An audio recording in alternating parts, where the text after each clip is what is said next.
One of the things that I encourage people to do a lot is just to pick up their camera and take photographs.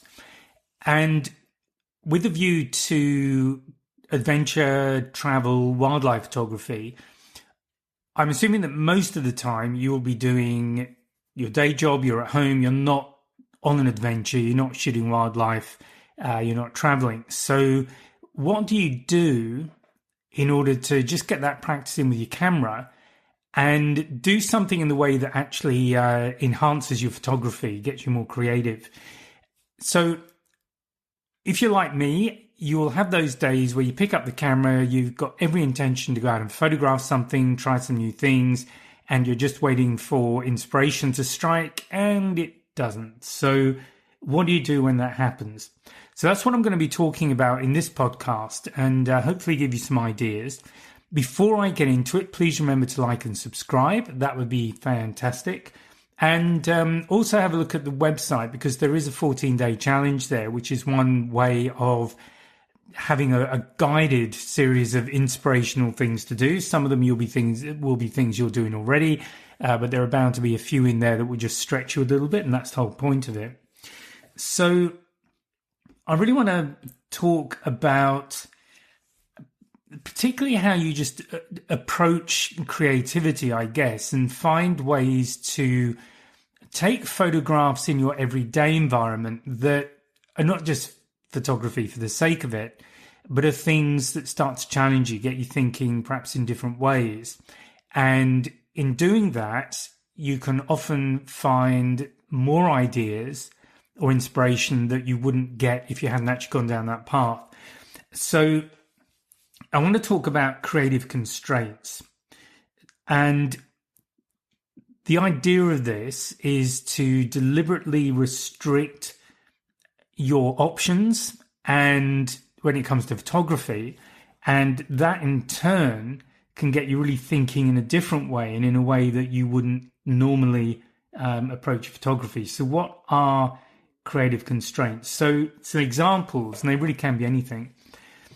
One might be subject matter, so you might limit yourself to trees or gates or doors or something really ordinary that you wouldn't see every day, that you do see every day, but you would tend to ignore. So think about subject matter.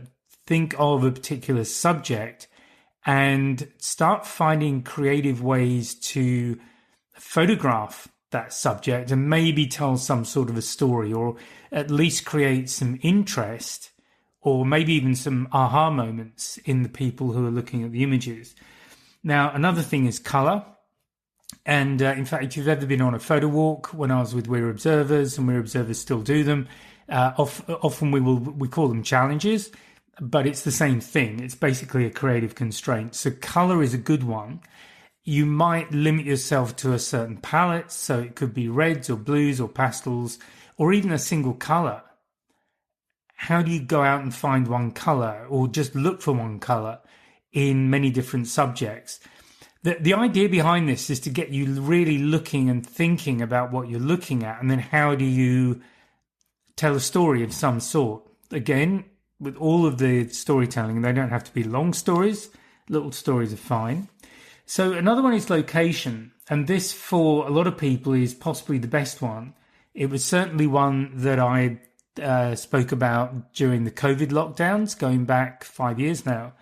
And I had a little challenge, a photo challenge, which basically gave you kind of different areas you could photograph. So one was inside your home, one was immediately outside your home, another one was in the neighborhood, as in the area you were allowed to travel when you were allowed out. So depending on where you are, that would have varied. But for me, I was allowed to go 1K from home, 1 kilometer from home for about an hour. So local neighborhood is a great one, actually, because I always feel that once you stop and look around at what's going on locally, you can actually learn things about where you live that you never knew before, and you might have lived there for decades. And it's a really good exercise because it makes you look. Now, I know a lot of people, and I was certainly guilty of this, When I'm somewhere else, I'm looking at everything. I'm trying to see the story in buildings, looking at where windows are blocked in, doorways, all this kind of thing. Because in those changes to the architecture, you find the story of the building. I'd be looking at landscapes, wildlife, whatever it might be, culture, colours, what's going on, all that kind of thing. But I wouldn't do it at home. I kind of ignored what was going on at home. And in that way, I think you do yourself a big disservice, not only from the perspective of photography, but just learning more about where you live and really engaging in the history of where you live. And why not? Because in many ways, that's a much more personal history than taking photographs when you're traveling somewhere else. So location is a big one. Now, another one is time of day. So you could shoot the same scene at the same time of day, every day, once a week, maybe once a month, and you can come up with great series of photographs. So the idea of this podcast was actually to talk also about getting inspiration for series of photographs. And I think doing a series is a really good idea because it gets you into that storytelling mode. If you're doing it over a period, the advantage of that is it gives you something that where you have a challenge, I guess, over a period of time to just take a photograph and really observe what's going on. So I do like these series where you've got the same view, but maybe there's a photograph taken every 2 weeks. I kind of like 2 weeks because often there's not a massive change, or for periods there's not a massive change. But then when you go into a new season, often there can be a sudden flip in temperature and then what you're looking at. So have a think about that. But time of day is another good one. Or you might be in an urban environment and you could do it on a day of the week, maybe at different times during the day. So maybe one photograph every hour of the same scene from the same spot. But look at how things change and maybe even spread that over a week. What is the difference between 9 a.m. on a Monday and 9 p.m. on a Friday or a Saturday?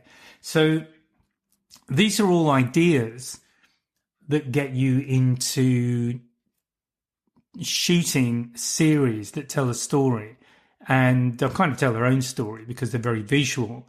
But it will not only create, hopefully, an interesting series for people looking at it, but it's something that will get you thinking a lot more about your photography and how you're creating a certain look maybe or a certain style in your photography.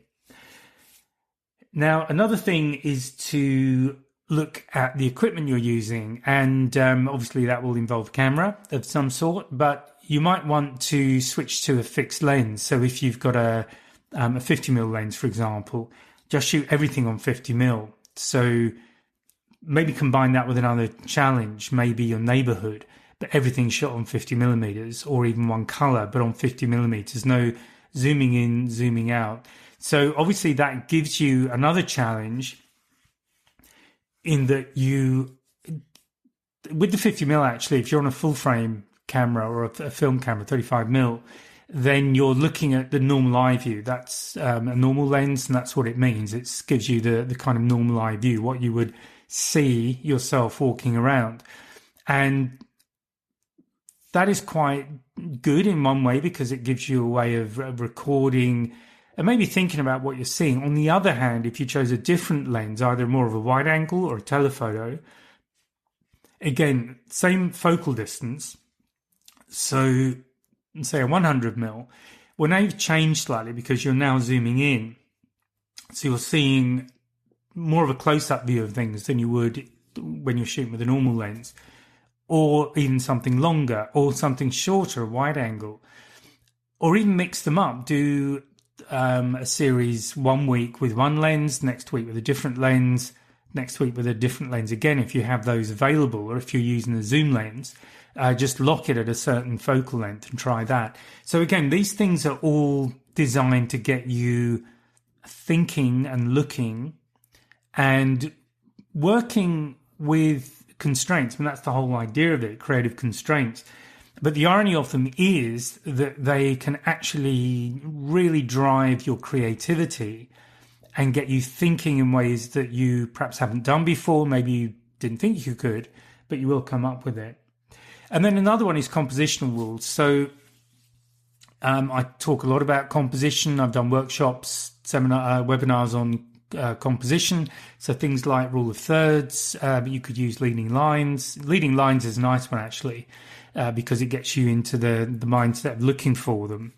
And I like leading lines in photographs. I think they're really good for taking the viewer on a journey. However, something else might float your boat. So whatever compositional rule appeals to you, just shoot with that. Do a series of photographs just using that one compositional rule. So those are some ideas for you. Why am I suggesting this? Why do constraints help you with your inspiration? Well, there's a few things. One is it just reduces overwhelm. Suddenly you're not having to worry about how far out you need to zoom. If you're using a fixed focal length, suddenly if you've just got if you're working within a single constraint, that removes a lot more of the clutter. And what I mean by that is perhaps mental clutter, or you might feel a bit overwhelmed looking at a particular scene, something you want to photograph. You might suddenly get caught in the other trap of having too many options. And then what do you do? How do you photograph this? How do you compose it? What is the purpose of this shot? What am I trying to say? All that kind of stuff. It can take that away, and I think that's quite good. It's quite refreshing to step back, really keep things simple, and just go for the one thing, and just focus on that for a while, and just shoot that within that one constraint. The other thing is problem solving. So it may be that you see something, and maybe you've given yourself a color constraint, but you can't see that color there. So how do you come up with an alternative way of approaching that subject if the colors aren't quite right? Well, one idea might be to start looking at light and shadow. How can you use contrast? How can you use the lighting? Can you give a hint of a color? How far can you bend the rules on this one? And what I mean by that is bending the rules in as much as going outside of the envelope, if you like, of what that initial constraint might suggest. So how can you stretch a little bit within one color? How can you maybe do something a bit more to get beyond the one color restriction? What if you're only allowed one lens and you're not in the right spot? Well, obviously you've then got the options to change position. In fact, that's generally the only option you do have often.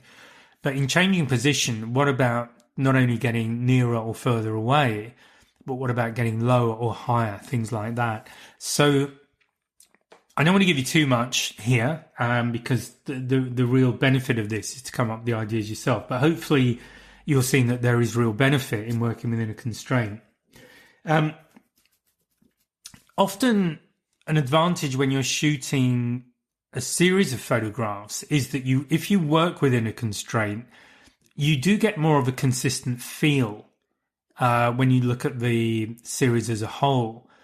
And that can make it feel more cohesive. It makes it feel perhaps more intentional because you've got these same elements in every image. And I'm assuming there will be a story there of some sort. There usually is. But you've got a consistency as well. And people like familiarity. They like consistency.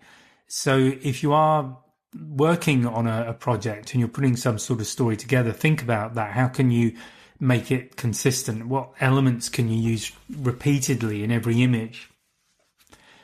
Can you create a constraint in the way you're shooting that will start to give this sequence a particular feel?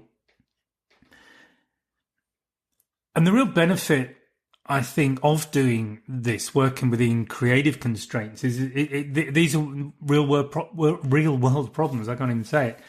And what I mean by that is we all hit times. I've just come back from a few weeks in different places photographing wildlife, and there were most definitely constraints of different sorts where I was. Sometimes it was in how close I could get physically. Other times it was lighting. So I was in a hide in Finland at night trying to get photographs of wolves, wolverines, bears. And I was having to be as creative as possible in how I was shooting to try and get an image that I could actually work with. And my challenge is to create one that I can come up with a version of the image that's of a high enough quality to sell as a fine art print. And that can be pretty difficult when you don't have a lot of light around. But this is the point. And I think this is where we build confidence as photographers, because when we've got more ideas, when we've got more experience, when we've had to problem solve more, we realize that we do have the answers. We do know how to get around a particular problem. But I'm a firm believer in doing a lot of things when in one sense it doesn't matter. So it's not that amazing trip you've been planning for months and it's costing a lot of money and you probably won't ever be able to do it again. That's not the time to be learning things. The time to be learning things is when you are in your normal day to day, when, you could go out and take photographs on the weekend, or you could, go to the pub or watch a movie or do whatever. There's not that same urgency about taking the photographs, but when you do go out there and you are on that big trip, you will really benefit from all of the time you spend practicing, which is why I emphasize it, and not just me, but other photographers. I challenge you to find a photographer or somebody who teaches photography that doesn't recommend that you just take photographs as often as you can. Okay, so let me give you just a few more examples of constraints. So I've really gone through a few already, but I'm just going to go back over a few others. So another one, if we're looking at the technical side of things, it could be to only shoot in black and white. Now, I really like black and white, and the reason for that is that we get an image that's not what we see. So obviously we see things in color, and when you look at a color photograph, yes, you're seeing what you would normally see, but I think in many ways we overlook things, we overlook details, because if it's somebody wearing a red pullover, we see a pullover and it's red, but we're not really looking perhaps that much at the detail of it. Now, it's a minor thing, but just as an example. However, when you switch to black and white, what then happens is you're now looking at shapes and textures. So something like a pullover is going to have a texture. It will have shapes within it, maybe, that become more obvious when you're looking at it in black and white. And this is something I particularly like to do it with geometric patterns. So it might be the windows in a building, for example. If you're looking at them in color, it's very easy to get distracted by perhaps the color of the brickwork, maybe the color of the window frames, or what's being reflected in the glass, that kind of thing. But once you take that away, you're now looking much more at shapes and textures. And it is a very interesting exercise if you've never done it before. And I did there is a podcast about black and white photography, I'm pretty sure somewhere. But I do recommend you give it a go, because it definitely gets you seeing things in a different way. Another technical restriction I've already spoken about is to use one lens. So maybe just use one lens for a week. So whatever you photograph that week, you're only going to use that particular lens. Another good one is to limit yourself to manual focus. So turn the autofocus off and use manual focus. And in fact, you could extend that and go full manual for a week. Go into manual mode if you haven't done that before. And if you've never done it before at all, that might be a bit overwhelming. But really, it's not that hard to learn. Again, I'm a firm believer that if you understand the exposure triangle, the relationship between sensitivity, shutter speed, and aperture, that opens up the full creative potential of your camera, and you're only limited by your imagination and maybe one or two things on the camera. But for me, it's absolutely fundamental to understand that relationship. So going into full manual mode is a great way to do that in practice. And maybe for a week, only allow yourself to use manual mode. So manually set your shutter speed, aperture, sensitivity, turn off the autofocus, just go back old school, if you like, to those are the kind of cameras I learned on. And in fact, taking that a step further, you could limit yourself to 36 exposures. So again, going back to 35mm roll film, you would normally have 12, 24 or 36 exposures on a roll. So most of us would go 36 exposures. But of course, it does mean you've got to pick and choose a lot more, because you can't just blast away and shoot 300 photographs when you see something interesting. You've got 36. So that's another really good discipline, because it makes you really look at your subject first of all. It makes you really think about lighting, composition, and at what point do you feel that that image is where it needs to be for you to press that shutter button. So in many ways, digital is great in as much as you can see things straight away. But I think the downside is it's made us a lot less selective about our photography. We, as I've said, you can just shoot away as often as you like, as much as you like, with a lot of cameras, and come away with hundreds or even thousands of photographs. In fact, I was talking to somebody last week in Finland. They were saying that some of the people who go to these hides overnight, they'll shoot 10,000 photos. Now, yeah, that's it's a big number. I don't shoot that many, and I wonder exactly what they're photographing, because I'll shoot a lot of pictures of animals while they're moving around, simply because you get different poses as they change their position. The lighting's different on them, so it might bring out the shape of their head or their flanks or whatever it is. Or it might bring out a colour in the coat, that sort of thing. But 10,000, I'm not sure how you manage that. And of that, so it takes me a long time to work through my images. I've got about 5,000, I think, to go through at the moment, 5 or 6, which is a lot. And I'm kind of skimming and just picking out here and there.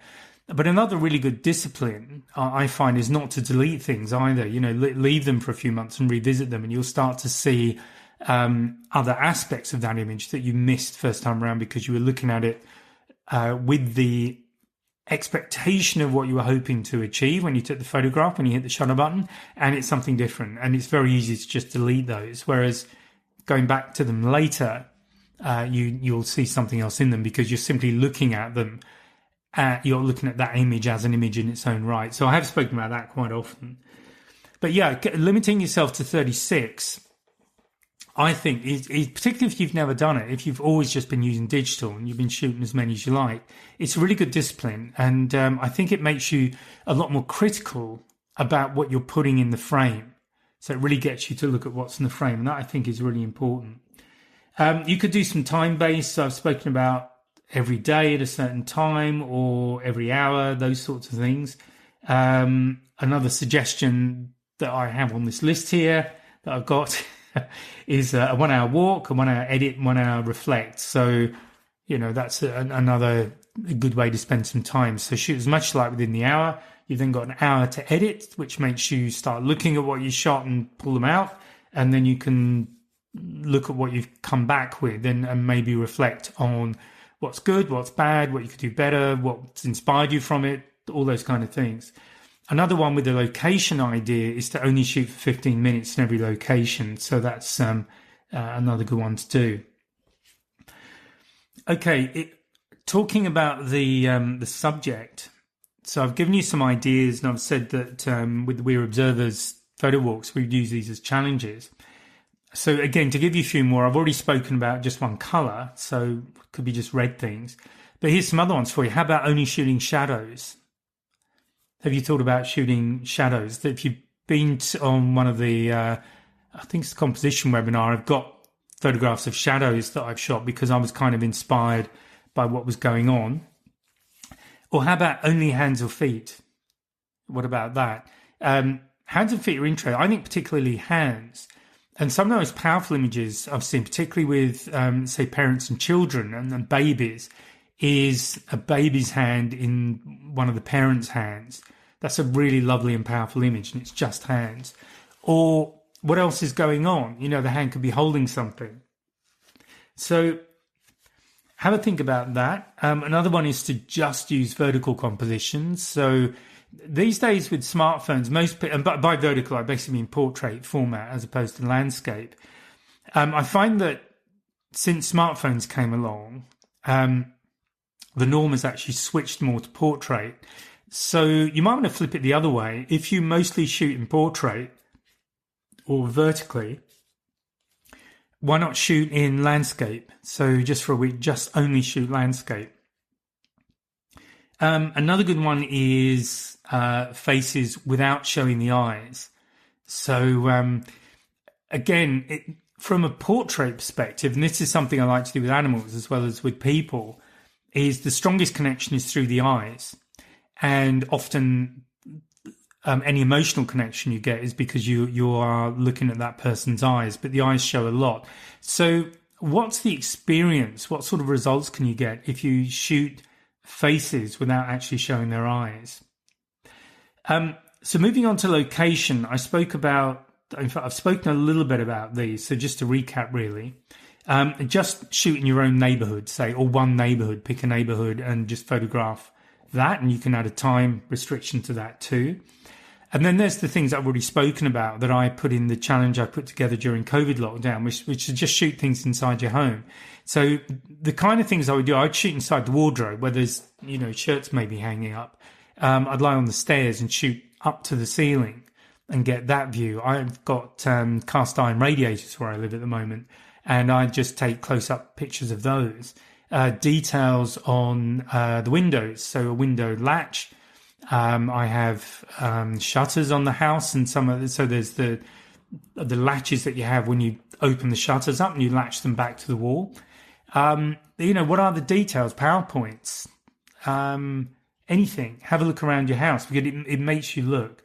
Another one is to choose a radius. So I've already mentioned the 1K radius that I had during lockdown. And another one I quite like is to shoot only through windows. Now, just a word of warning here. I'm not suggesting that you go around your neighborhood photographing through people's windows. Don't do that because it's really not good. But yeah, shoot through windows and use the window frame as a frame. Think about how you can use that creatively. In fact, one of my favorite photographs. So if you've listened to the early podcasts or perhaps looked on my website, one of the things I did a long time ago now, back in 2001, was to go to the wreck of the Titanic in a small submarine. And while we were down there, we'd been on the ocean floor. The bow section is right in front of us. So you've got the knife edge at the very front that people like being photographed on. And basically the submarine was just drifting up slowly with this in front of us. And I could see that I was going to get a shot of that very front of the bow. And I decided to just lean back. So the window I was looking through was circular. And I just leant back so that within the frame, and this was on film, by the way, within the shot itself, that round window made a frame around the bow of the Titanic. And that's a picture I'm really pleased with. And looking back on it, I'm really pleased to have the idea at the time. And this, of course, is the real benefit of it.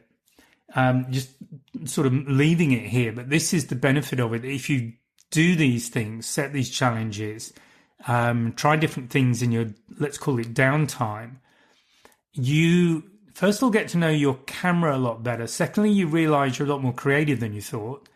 And thirdly, you are developing skills and instincts that will really serve you when you are in those situations. I mean, in the Titanic, I guess, is a really good example because I don't see me going back down there again. So that literally was a once-in-a-lifetime opportunity, and you don't want to come back from those kicking yourself for missing something. So that really is it for this podcast. I hope it's given you some ideas. And as I say, you can jump onto the website and do the 14-day challenge. That's pretty basic, but it will get you going. And then just use the ideas I've suggested. Try something for a week. Try a different one for another week. Combine a few things. Really challenge yourself. And that will really get you in a good shape for when it really counts. Okay. Thanks again for listening. Please remember to like and subscribe, and I'll talk to you again in the next podcast. Bye for now. Well, I hope you enjoyed that. Now, I just want to say thank you for tuning in and joining me in the Wildlife and Adventure Photography podcast. If you have enjoyed today's episode, please give me a like, a subscribe, maybe tell your friends, and by all means leave a comment. And if there is a subject you would like me to cover in the future, please let me know, and I'll be very happy to do my best. So thanks again for joining me, and I look forward to seeing you again next podcast. Bye for now.